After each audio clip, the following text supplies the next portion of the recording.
आप सभी से निवेदन है, आप सभी कृपया अपना स्थान ग्रहण करें। नमस्कार देवियों सज्जनों। भारत की समृद्ध जनजातीय संस्कृति के इस भव्य उत्सव आदि महोत्सव 2025 के उद्घाटन कार्यक्रम में हार्दिक स्वागत अभिनंदन है माननीय राष्ट्रपति श्रीमती द्रौपदी मुर्मू जी का। यह हमारा परम सौभाग्य है कि इस राष्ट्रीय महत्व के आयोजन का शुभारंभ इस वर्ष भी माननीय राष्ट्रपति महोदया के कर कमलों से हुआ है। उनका वंदन अभिनंदन इस अवसर पर मंच पर गरिमामयी उपस्थिति है केंद्रीय जनजातीय कार्य मंत्री श्री जुएल ओराम जी की और मंत्रालय में ही राज्य मंत्री श्री दुर्गादास उइके जी की। साथ ही यहां विराजमान है नई दिल्ली की सांसद बांसुरी स्वराज जी। आप सभी का भी हार्दिक स्वागत अभिनंदन इस अवसर पर। निवेदन करूंगा केंद्रीय जनजातीय कार्य मंत्रालय में राज्य मंत्री श्री दुर्गादास उइके जी से कि वे स्वागत संबोधन के लिए पधारें।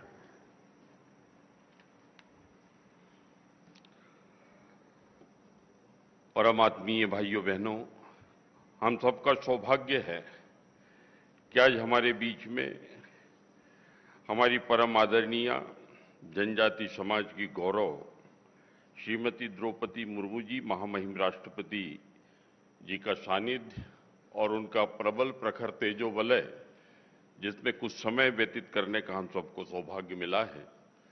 आज हमारे बीच में मंचासीन सम्माननीय बड़े भाई श्री जुएल ओराम जी, माननीय केंद्रीय मंत्री, हमारे बीच में हमारी बिटिया नई दिल्ली की सांसद सुश्री बांसुरी स्वराज जी, ठीक मंच के सामने सम्माननीय श्री आशीष चटर्जी जी, श्री विभू नायर जी, श्री प्रवेश सिंह साहिब सिंह वर्मा जी जो विधायक है नई दिल्ली से, सम्माननीय श्री राठवा जी, ट्राइफेड के समस्त अधिकारीगण, देश के विभिन्न राज्यों से पधारे आदिवासी कारीगर, उद्यमी एवं कार्यक्रम में पधारे सभी हमारे आत्मीय भाई और बहन। भाइयों बहनों, आदि महोत्सव 2025 सिर्फ एक आयोजन नहीं है, अपितु यह पहचान का उत्सव है और आदिवासी सशक्तिकरण के प्रति हमारी प्रतिबद्धता की पुष्टि है। यह विकास और पहचान के लिए एक मंच है। आदि महोत्सव आदिवासी कारीगरों और उद्यमियों को नीति निर्माताओं और व्यापार जगत के नेताओं सहित व्यापक दर्शकों से जुड़ने के लिए एक राष्ट्रीय मंच प्रदान करने की अपनी परंपरा को जारी रखे हुए हैं। भाइयों बहनों, इस वर्ष महोत्सव में निम्नलिखित विशेषताएं शामिल हैं। 30 राज्यों केंद्र शासित प्रदेशों के 600 से अधिक आदिवासी कारीगर अपने शिल्प का जीवंत प्रदर्शन करेंगे। 10 राज्यों केंद्र शासित प्रदेशों के विशिष्ट आदिवासी व्यंजनों के 25 खाद्य स्टॉल भी यहां पे लगेंगे। भाइयों बहनों, 500 आदिवासी कलाकार भाई बहन सांस्कृतिक कार्यक्रम यहां पर प्रस्तुत होंगे। आपको विदित हो कि ये 16 से 24 फरवरी तक ये अनवरत कार्यक्रम जारी रहेगा और ये हमारा 45वां आदि महोत्सव यहाँ पर हम संपन्न करने जा रहे हैं। आज हम सभी के लिए अत्यंत गौरव और हर्ष का विषय है कि जनजातीय कार्य मंत्रालय भारत सरकार के तत्वावधान में आदि महोत्सव के उद्घाटन कार्यक्रम में हमारे बीच भारत की प्रथम नागरिक जनजातीय समाज की गौरव हमारी परम आदरणीय महामहिम राष्ट्रपति श्रीमती द्रौपदी मुर्मू जी का हम हृदय से अभिनंदन करते हैं, स्वागत करते हैं। आपका आगमन हमारे लिए अपार सम्मान और प्रेरणा का अवसर है।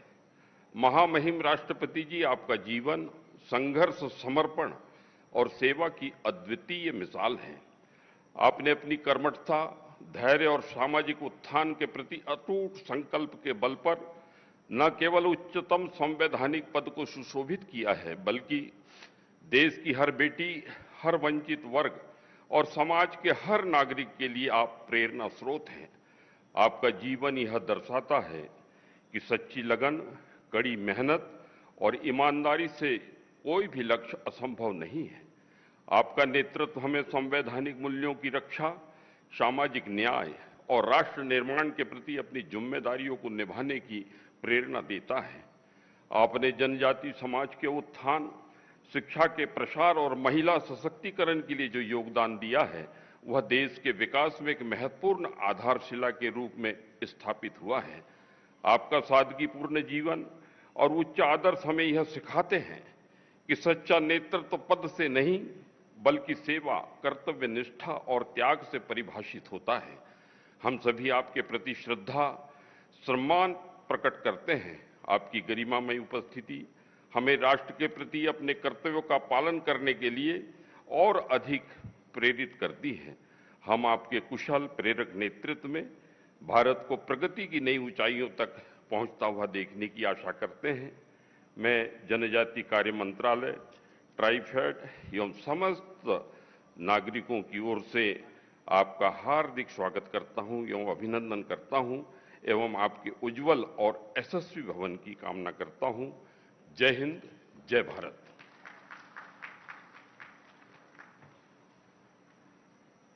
आभार माननीय राज्य मंत्री दुर्गादास उइके जी का। केंद्रीय जनजातीय कार्य मंत्री श्री जुएल ओराम जी से अनुरोध है कि वे माननीय राष्ट्रपति महोदया का यहां स्वागत अभिनंदन करें, उन्हें शॉल भेंट करके। देव सज्जनों, प्रसिद्ध पश्मीना शॉल जो जम्मू कश्मीर की विशेष पहचान है, माननीय मंत्री महोदय राष्ट्रपति महोदया को आप सबके करतल ध्वनि के साथ अभिनंदन इस रूप में कर रहे हैं, शॉल भेंट करके। साथ ही मंत्री महोदय से निवेदन है वे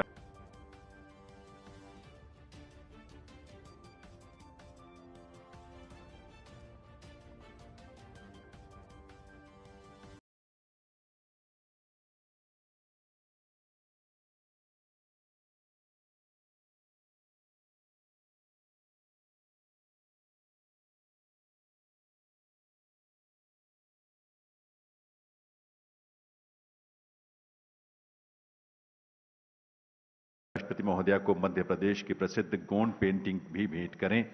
ये पेंटिंग गोंड चित्रकार श्री आनंद अमरो जी ने बनाई है। और साथ ही मंत्री महोदय से पुनः अनुरोध है कि राजस्थान की प्रसिद्ध मेटल मीनाकारी अंबाबारी भी राष्ट्रपति महोदया को भेंट करें। जयपुर के मीणा जनजाति के कारीगरों ने इस कला को पीढ़ियों से सहेजा है और ये सुंदर कलाकृति राष्ट्रपति महोदया को भेंट की जा रही है। पुनः वंदन अभिनंदन राष्ट्रपति महोदया का। अब मैं आमंत्रित करूंगा केंद्रीय जनजातीय कार्य मंत्री श्री जुएल ओराम जी को इस अवसर पर उनके संबोधन के लिए।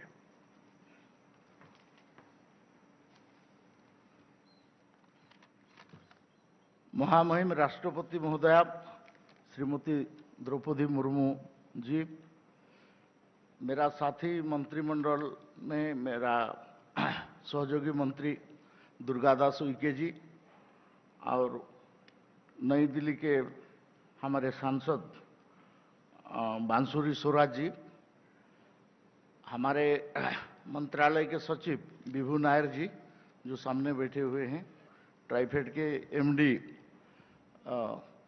आशीष चटर्जी जी और बाकी हमारा मंत्रालय के ट्राइफेड के मंत्रालय के बाकी अधिकारीगण, national education society for tribal जो कि एकलव्य मॉडल रेसिडेंशियल स्कूल चला रहा है उसका अधिकारीगण, national ST finance corporation and ST and development corporation के अधिकारीगण और कमीशन के मेंबर्स अधिकारीगण, बाकी आमंत्रित सदस्य, माता और बहनें, मैं बहुत आज गर्व महसूस कर रहा हूं कि श्रीमती द्रौपदी मुर्मू महामहिम राष्ट्रपति जी भारत के राष्ट्रपति बने हैं, इसके लिए मैं गर्व महसूस कर रहा हूं। भारत सरकार को जनजाति को समझने में 50 साल से ज्यादा समय लगा। मैं भारत सरकार का पहला जनजाति कार्य मंत्री हूं, मिनिस्ट्री ऑफ ट्राइबल अफेयर्स। बहुत सारे लोग बोलते हैं कि मिनिस्ट्री ऑफ ट्राइबल माने development. No, I am not the development minister, I am tribal affairs minister. मैं जनजाति मामले का मंत्री हूं। जनजाति का जो भी काम होगा उसका पॉलिसी डिसीजन से लेके आगे चल के जो भी काम होगा उसके बारे में नोडल मिनिस्ट्री मैं हूं। और इसको अटल बिहारी वाजपेयी जी ने 1999 में बना के, ये मंत्रालय पहले होम मिनिस्ट्री में था, उसके बाद सोशल जस्टिस एंड एम्पावरमेंट का एक टीडी डिवीजन था, एक जॉइंट सेक्रेटरी इसको हेड करते थे। इसको फुल फ्लेज कैबिनेट मिनिस्टर दिया गया। हमने national commission for scheduled tribe बनाया। मेरे को याद है ग्रुप ऑफ मिनिस्टर बना था, आडवाणी जी चेयरमैन थे, 3 मेंबर का कमीशन बने ऐसा रेकमेंड हुआ था। लेकिन अटल जी बोले कि एससी कमीशन का कितना मेंबर है? बोले कि 5 मेंबर। तो फिर एसटी कमीशन का क्यों 5 नहीं बनेगा? तो तुरंत उसी समय में कैबिनेट में ऑन द स्पॉट 5 मेंबर का कमीशन बनाया गया। ऐसे बहुत सारे ऐतिहासिक डिसीजन भारत सरकार में अटल जी का समय में, नरेंद्र भाई मोदी जी का समय में इसको लिया गया। मैं आज इसलिए भी गर्व कर रहा हूं, श्रीमती द्रौपदी मुर्मू जी ये हमारे उड़ीसा के हैं। मैं इनके साथ काम किया हुआ है। मैं केंद्र मंत्री था तो उस समय में हमारा उड़ीसा के वो मंत्री थे। हम लोग मिल के बहुत सारे जनजाति का काम किया है और वो आज सर्वाधिक माने सर्वोच्च पद भारत सरकार का माने प्रेसिडेंट का स्थान में वो आसीन है। तो इसलिए मेरे पास भाषा नहीं है आपको बताने के लिए कि आपको वर्णन करने के लिए कि मेरा अंदर में क्या चल रहा है, मैं क्या महसूस कर रहा हूं। हम इसको समझने के लिए, समझाने के लिए भारत सरकार में इस देश को हमको इतना समय लगा। आप जे सोहेल राष्ट्रपति के लिए कॉन्टेस्ट करवाया गया, पीए संगमा को राष्ट्रपति के लिए कॉन्टेस्ट करवाया गया, लेकिन हम लोग सक्सेस नहीं हुए। लेकिन मैं धन्यवाद देता हूं माननीय हमारे जेपी नड्डा जी को और हमारे प्रधानमंत्री नरेंद्र मोदी जी को कि श्रीमती द्रौपदी मुर्मू को महामहिम राष्ट्रपति के पद में जनजाति को बैठाया है और वो आज इस फंक्शन में उद्घाटक के रूप में इसको करने के लिए आए हैं। मेरे सहयोगी मंत्री ने आपको बताया, हम ये छोटा सा प्रोग्राम आप लोग देखते होंगे, थोड़ा प्रोग्राम छोटा लगता होगा आपको, लेकिन ये क्वालिटी प्रोग्राम है। इसमें हम लोग जो सिलेक्ट करके लाए हैं जो एनजीओ 250, ये बहुत कंपटीशन के बाद यहां आए हैं। यहां का जो पेंटिंग है, आप खड़ा रहेंगे, आपको पेंटिंग बना के देगा। आप जो पेंटिंग बनाएंगे बताएंगे उसको वो बना के देगा। आप खड़ा रहेंगे, ऐसा खाना पकवान बना के वो देंगे कि आप उसको आज 5 स्टार होटल में उसको आज अपना रहा है, उसको ऐसा हम लोग पकवान बना के हम आपको दे सकते हैं। तो ये 25 स्टॉल है। ये 25 स्टॉल इतना कंपटीशन के बाद यहां आए हैं, आप इसको देख लीजिए। तो मैं इसलिए अपील कर रहा हूं, आप ये मौका लीजिए। दिल्ली में हम ये पहला बार नहीं कर रहे हैं, ये विगत 8 साल से हम लोग ये कंटिन्यूसली इसको कर रहे हैं। ये महोत्सव काफी दिल्ली में केवल नहीं होगा, ये बहुत सारे शहर में होता है।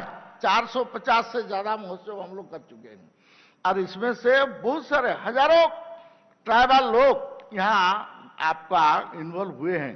तो इसलिए आप लोग आए हैं, मैं आपको अनुरोध कर रहा हूं कि आप समय निकाल के आइए और इसमें घूमिए और इनका प्रोडक्ट को आप खरीदिए और आप एकदम परफेक्ट, जेन्युइन, ओरिजिनल पूरा आपको यहाँ चीज मिलेगा और इसको आप करके जाएंगे। मैं महामहिम राष्ट्रपति महोदय को धन्यवाद देता हूं मंत्रालय की ओर से कि आप समय निकाल के हम लोग को एनकरेज करने के लिए, हमारा ट्राइबल जो आर्टिस्ट आए हैं 600 से ज्यादा, 500 से ज्यादा, ये इनको एनकरेज करने के लिए ये 500 है, लेकिन देश भर में आपका 28 स्टेट, 2 यूनियन टेरिटरी में जाके ये एम्बेसडर के रूप में आपका फोटो, आपका जो ये इसको आज दिखाएंगे, देश भर इसको दिखेगा। ये इसमें से इनका प्रोडक्ट आगे बढ़ेगा और मंत्रालय इसमें से उनको लाइवलीहुड और बाकी सब में एनकरेजमेंट देगा। मैं इसलिए सबको बहुत बहुत धन्यवाद देता हूं, आपको खास करके धन्यवाद देता हूं और मेरा वाणी को ही समाप्त करता हूं। वंदे मातरम, भारत माता की जय।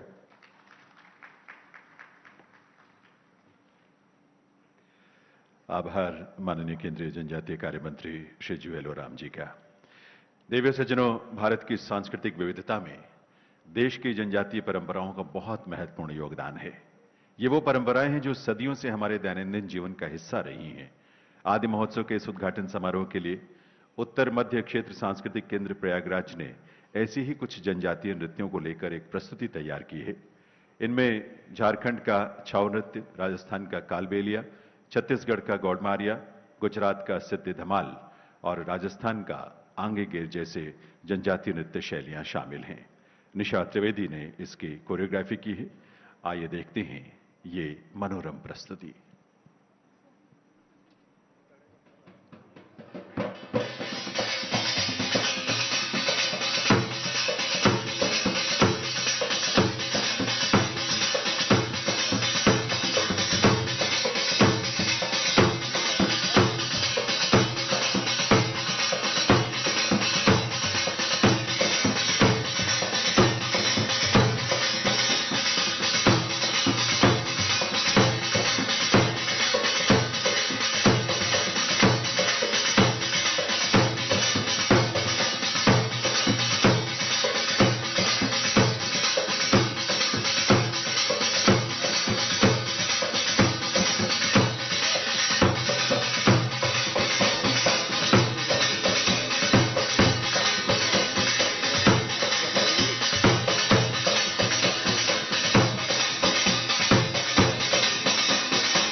África.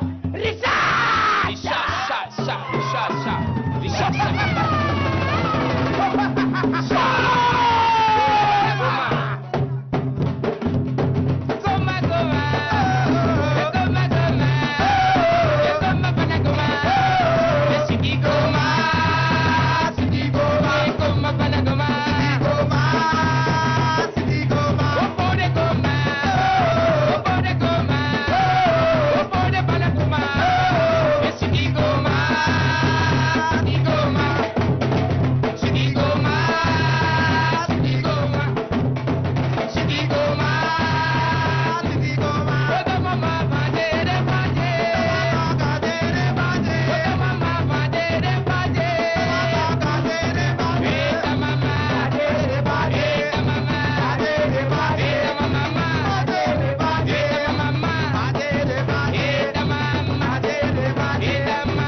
आभार आपके स्नेह और आपके प्रोत्साहन के लिए। देवी सज्जनों, हमारी जनजातीय प्रदर्शन कलाओं की अद्भुत छटा, उसमें से कुछ नृत्यों को सहेजकर उत्तर मध्य क्षेत्र सांस्कृतिक केंद्र प्रयागराज के सौजन्य से ये सांस्कृतिक प्रस्तुति आप सबके समक्ष यहां पर रखी गई है। आदि महोत्सव 2025 एक ऐसा आयोजन है, अनूठा और विलक्षण आयोजन, जो इस देश की विविधता से भरी उस संस्कृति के उस रंग को, जिसमें हमारी जनजातीय समुदायों की परंपराएं शामिल हैं, उनको आपके समक्ष, देश और दुनिया के समक्ष प्रस्तुत करता है। इस अवसर पर मैं अब विनम्रतापूर्वक निवेदन करूंगा माननीय राष्ट्रपति श्रीमती द्रौपदी मुर्मू जी से कि वे इस अवसर पर अपने संबोधन से हमें कृतार्थ करें। माननीय राष्ट्रपति महोदया।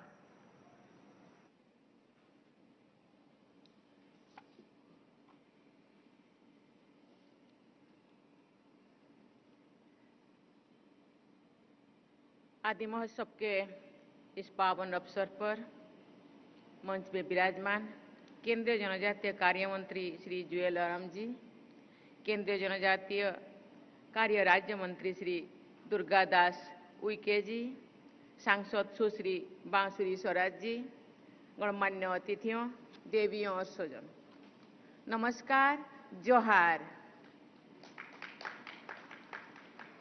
जनजातीय गौरव वर्षों के दौरान आयोजित आदि महोत्सव 2025 का शुभारंभ करते हुए मुझे विशेष प्रसन्नता हो रही है। भगवान बिरसा मुंडा की जयंती के दिन बीते 15 नवंबर को साल भर चलने वाले जनजातीय गौरव वर्षों का शुभारंभ करने का सौभाग्य भी मुझे मिली थी। ये जनजातीय गौरव वर्ष उनकी 150वीं जयंती के दिन इस वर्ष 15 नवंबर को संपन्न होगा। मैं सभी देशवासियों की ओर से भगवान बिरसा मुंडा के सम्मान में सादर नमन करती हूँ। इस राष्ट्रीय जनजातीय उत्सव का आयोजन करने के लिए श्री जुएल ओराम जी के नेतृत्व में सक्रिय केंद्र सरकार के जनजातीय कार्य मंत्रालय के सभी लोगों की मैं सराहना करती हूँ। देवियों और स्वजनों, आदि महोत्सव जनजातीय विरासत को प्रस्तुत करने और उसे प्रोत्साहित करने का एक प्रमुख आयोजन है। ऐसे उत्सव जनजातीय समाज के उद्यमियों, शिल्पकारों और कलाकारों को मार्केट से जुड़ने का बहुत अच्छा अवसर प्रदान करते हैं। मुझे बताया गया है कि वर्ष 2017-18 से आज तक विभिन्न स्थानों में 45 आदि महोत्सव आयोजित किए जा चुके हैं। पिछले वर्ष फरवरी में ही यहाँ आयोजित आदि महोत्सव में मुझे वेंचर कैपिटल फंड पर शेड्यूल्ड ट्राइब्स के शुभारंभ का अवसर मिला है। मुझे बताया गया है कि अनेक वेंचर कैपिटल मीट्स का आयोजन किया गया है। मैं आशा करती हूं कि ऐसे प्रयासों से एक मजबूत ट्राइबल एंटरप्रेन्योरशिप इकोसिस्टम विकसित किया जाएगा। देवियों और स्वजनों, जनजातीय समाज की शिल्पकलाएं, खान पान, वस्त्र और आभूषण, चिकित्सा पद्धतियां, घरेलू उपकरण तथा खेलकूद हमारे देश की अनमोल धरोहर है। साथ ही वे आधुनिक और वैज्ञानिक भी, क्योंकि उनमें प्रकृति के साथ सहज तालमेल दिखाई देता है, सस्टेनेबल लाइफस्टाइल के आदर्श दिखाई देते हैं। पिछले 10 वर्षों के दौरान जनजातीय समाज के समग्र विकास के लिए अनेक प्रभावी कदम उठाया गया है। ट्राइबल डेवलपमेंट बजट 5 गुना बढ़कर लगभग 1,25,000 करोड़ रुपया हो गया है।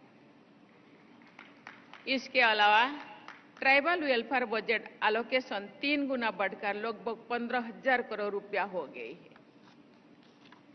बीते वर्ष 2025-26 के बजट में केंद्र सरकार ने आदिवासी विकास हेतु शिक्षा, स्वास्थ्य सेवा, कौशल विकास तथा आर्थिक सशक्तिकरण पर विशेष बल दिया गया है। आदिवासी समुदाय के लोग लाभार्थी होने के साथ साथ विकसित भारत के निर्माण में सक्रिय योगदान दे रहे हैं। जनजातीय समाज के विकास पर विशेष ध्यान देने के पीछे ये विचार है कि जब जनजातीय समाज विकसित होगा तभी हमारे देश भी सही अर्थों में विकसित होगा। इसीलिए जनजातीय अस्मिता के प्रति गौरव का भाव बढ़ाने के साथ साथ जनजातीय समाज का तेज गति से विकास करने के लिए बहुआयामी प्रयास किए जा रहे हैं। वर्ष 2021 में प्रतिवर्ष भगवान बिरसा मुंडा की जयंती के दिन 15 नवंबर को जनजातीय गौरव दिवस मनाने की परंपरा स्थापित किए गए हैं। जनजातीय महानायकों के स्मृति में देश के विभिन्न क्षेत्रों में संग्रहालय विकसित किए जा रहे हैं। रांची में स्थित भगवान बिरसा मुंडा संग्रहालय एक तीर्थ स्थल पर सम्मानित किया जा रहा है। जबलपुर में राजा शंकर शाह और रघुनाथ शाह तथा छिंदवाड़ा में श्री बादल भोई जैसे जनजातीय स्वाधीनता सेनानियों की स्मृति में निर्मित संग्रहालय में जाकर लोग उनके महान योगदान से परिचित हो रहे हैं। जनजातीय विभूतियों तथा आदिवासी समाज की जीवन शैली की एक झलक आप सब राष्ट्रपति भवन में विकसित किए गए जनजातीय दर्पण नामक संग्रहालय देख सकते हैं। देवियों और स्वजनों, अपने जीवन यात्रा के दौरान जो प्रयास मैंने किए हैं उनमें संथाली भाषा को संविधान की 8वीं अनुच्छेद में शामिल करने का अपने प्रयास को याद करके मुझे बहुत प्रसन्नता हो रही है। वर्ष 2003 में श्रद्धेय अटल बिहारी वाजपेयी जी के कार्यकाल में असंभव हुआ था। उसी वर्ष नॉर्थ ईस्ट में जनजातीय समाज के प्रचलित बोडो भाषा को भी संविधान की 8वीं अनुसूची में शामिल किया गया है। जनजातीय अस्मिता के प्रति संवेदना का अभाव पिछले 10 वर्षों के दौरान और अधिक व्यापक तथा सक्रिय रूप में देखा जा रहा है। वर्ष 2023 में जनजातीय गौरव दिवस के अवसर पर पीबीटीजी समुदाय के लिए पीएम जनमन अभियान का शुभारंभ किया गया है। इस अभियान के लिए 24,000 करोड़ रुपया का प्रावधान किया गया है। तब से अब तक पीबीटीजी समुदाय के कल्याण तथा विकास के लिए इस अभियान के तहत आवास, road connectivity, mobile connectivity, piped water supply, mobile medical unit तथा आंगनबाड़ी केंद्र की स्थापना जैसे अनेक प्रयासों द्वारा प्रभावशाली लक्ष्य प्राप्त किए गए हैं। पीएम जनमन अभियान के तहत किए जा रहे ऐसे प्रयासों का लाभ पीबीटीजी समुदाय के 28 लाख लोगों को मिलेगा। पीएम जनमन अभियान की सफलता को और बड़े पैमाने पर विस्तार देने के लिए तथा जनजातीय समाज के 5 करोड़ से भी अधिक लोगों को सरकार की योजनाओं से लाभान्वित करने के लिए पिछले वर्ष गांधी जयंती के दिन धरती आबा जनजातीय ग्राम उत्कर्ष अभियान शुरू किया गया है। इस अभियान के लिए 80,000 करोड़ रुपया का प्रावधान किया गया है।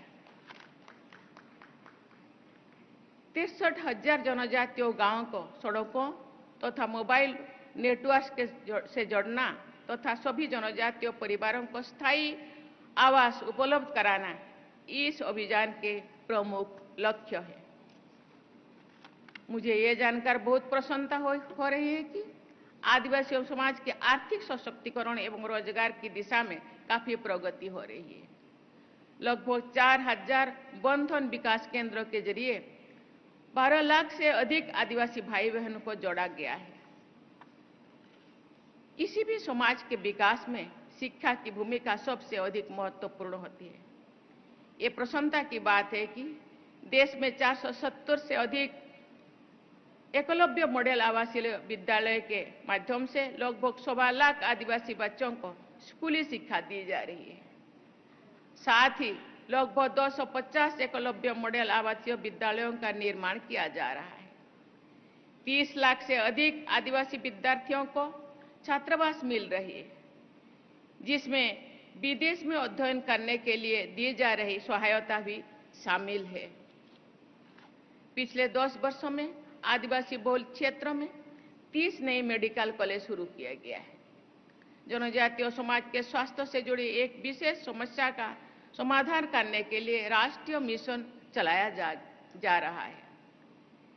इस मिशन के तहत वर्ष 2047 तक सिकिल सेल एनीमिया के उन्मूलन का लक्ष्य रखा गया है। विकसित भारत के लक्ष्य को समग्र रूप से हासिल करने से जुड़े इस मिशन के अंतर्गत लगभग 5 करोड़ लोगों की स्क्रीनिंग की जा चुकी है। विकास के ऐसे बहुआयामी प्रयासों के बल पर अरुणाचल प्रदेश से गुजरात तक तथा जम्मू कश्मीर से अंडमान निकोबार द्वीप समूह तक आदिवासी परिवारों के विकास को नई ऊर्जा मिली है। साथ ही लोगों में आदिवासी समाज के प्रति जागरूकता और सम्मान का भाव भी बढ़ा है। मैं इस आदि महोत्सव की सफलता की कामना करती हूँ। मैं आशा करती हूँ कि जनजातीय गौरव वर्षों के दौरान जनजातीय समाज की उन्नति के अनेक स्वर्णिम अध्याय लिखे जाएंगे और देशवासी उसका साक्षी बनेंगे। इसी कामना के साथ मैं आशा के साथ मैं अपने वाणी को विराम देती हूँ। धन्यवाद। जय हिंद, जय भारत। देवियों सज्जनों, आइए हम सब अपने स्थान पर खड़े हों राष्ट्रगान के लिए।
आदि महोत्सव 2025 के शुभारंभ, इसके उद्घाटन के लिए हृदय से आभार माननीय राष्ट्रपति श्रीमती द्रौपदी मुर्मू जी का, उनकी गरिमामयी उपस्थिति के लिए और उनके स्नेहिल संबोधन के लिए। केंद्रीय जनजातीय कार्य मंत्री श्री जुएल ओराम जी, मंत्रालय में ही राज्य मंत्री श्री दुर्गादास उइके जी और सांसद बांसुरी स्वराज जी का भी इस अवसर पर बहुत बहुत आभार। देवी सज्जनों, आप सभी का हृदय से आभार। आज के इस उद्घाटन सत्र में अपनी उपस्थिति से आपने इसकी गरिमा को बढ़ाया है। आप जानते हैं ये महोत्सव 24 फरवरी तक चलेगा। आइए आदि महोत्सव के माध्यम से वोकल फॉर लोकल के संकल्प को और